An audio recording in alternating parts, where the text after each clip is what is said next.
Look at these peaks. Sitting thousands of feet above sea level, the Andes Mountains are composed of vertical cliffs, freezing temperatures, and thin air. If you want to build a sprawling, interconnected civilization, this is practically the worst geography on the planet to attempt it. To make matters worse, the people living here lived without the basic tools that drove other historical superpowers. They never used the wheel. They had no horses or oxen to pull heavy loads, relying instead on human strength and local llamas. They operated without a written language or a traditional monetary system. Yet, against these physical odds, the Incas constructed the largest empire in pre-Columbian America, stretching for thousands of miles. Then, at the absolute height of their power, the entire society collapsed and was wiped off the map in a matter of months. While history books often credit a few hundred Spanish conquistadors with guns and steel as the sole cause of this fall, that ignores the internal mechanics that held the empire together. The collapse was a result of a devastatingly timed civil war and a centralized economy that lacked the flexibility to adapt to a crisis. The Incas engineered their physical landscape and social hierarchy into a rigid machine, one that eventually prioritized structural order over survival. To understand why the machine broke, we have to look at how it was built. The primary hurdle was physical, how to feed millions of people and move armies across jagged, vertical terrain. This image shows their solution. The Incas became master engineers, carving flat, usable agricultural land directly out of the steep mountain slopes. These stepped stone terraces allowed them to grow crops on cliffs where traditional farming was impossible. Moving those crops, along with vast armies, required massive infrastructure. They constructed a network of stone-paved roads stretching thousands of miles across the continent. Because they lacked wheeled carts, every ounce of material traversing this empire moved on the backs of humans or llamas. To keep this territory connected, they relied on chastis, relay runners who sprinted across the mountains to deliver messages. Along these exact routes, they constructed stone storehouses, like the ruin seen here, to stockpile freeze-dried potatoes and textiles.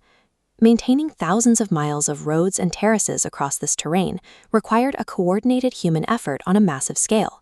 To manage that labor, the Incas built a new kind of economy. This raises a logistical question.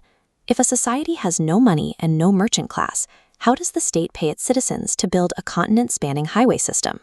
The Inca state ran on a system called the mita. It was a mandatory labor tax. Instead of handing over gold or silver, every adult male owed the government a set amount of physical work each year. In this system, human sweat was the currency. Citizens farmed state-owned fields or built temples, and in exchange, the central government provided for their essential needs, from food to security. This was a pure command economy. The central government dictated what was produced, where it went, and who consumed it. Every citizen's economic life was micromanaged by the state to ensure the group survived the mountain climate. This design meant that if a drought hit a specific region and the local harvest failed, the central government simply opened their roadside storehouses and fed the population from the state surplus. This engineering created a successful welfare state, but the entire system depended upon total, centralized micromanagement to function. As the empire expanded, it hit a geopolitical problem. The Incas were encountering hundreds of different, independent tribes. They had to integrate these diverse groups into their rigid command economy without relying solely on military force. Their strategy was total assimilation. When they conquered a new territory, they took the children of local leaders back to the capital of Cusco to be educated in Inca culture. They mandated a single official language, Quechua. If a region became rebellious, the government forcefully relocated the entire population, replacing them with loyal citizens. But without an alphabet, the central government had to find a way to track the locations, agricultural output, and labor deaths of millions of relocated citizens. This object is a quipu. It is a complex physical spreadsheet made of knotted strings.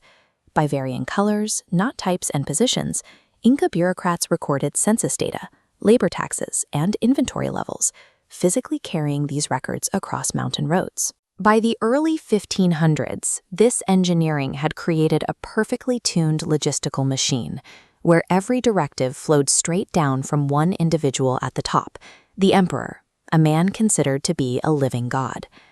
A hyper-centralized top-down machine is efficient when things are running smoothly, but because every decision relies on the central authority, the society lacks flexibility if that leadership is ever disrupted. In the 1520s, that disruption arrived. Long before European forces actually reached the Andes, an invisible plague of disease swept down the continent. This epidemic killed the ruling Inca emperor and his chosen heir in rapid succession. Without a clear leader, the system fractured, throwing the empire into a civil war between two rival brothers. One brother, Atahualpa, eventually won the war, but as he claimed a throne, Francisco Pizarro arrived with just 168 men. Pizarro did not face the Inca armies in open warfare. Instead, he arranged a diplomatic meeting, launched an ambush, and took the emperor hostage. Because the military was engineered to wait for top-down orders, capturing the emperor paralyzed the empire. Thousands of soldiers remained idle without their god king's command. The massive bureaucratic gears simply stopped turning. Pizarro's small force exploited a system at its breaking point. The same rigid, centralized engineering that allowed the Incas to conquer the Andes became the flaw that shattered their society once the central authority was removed.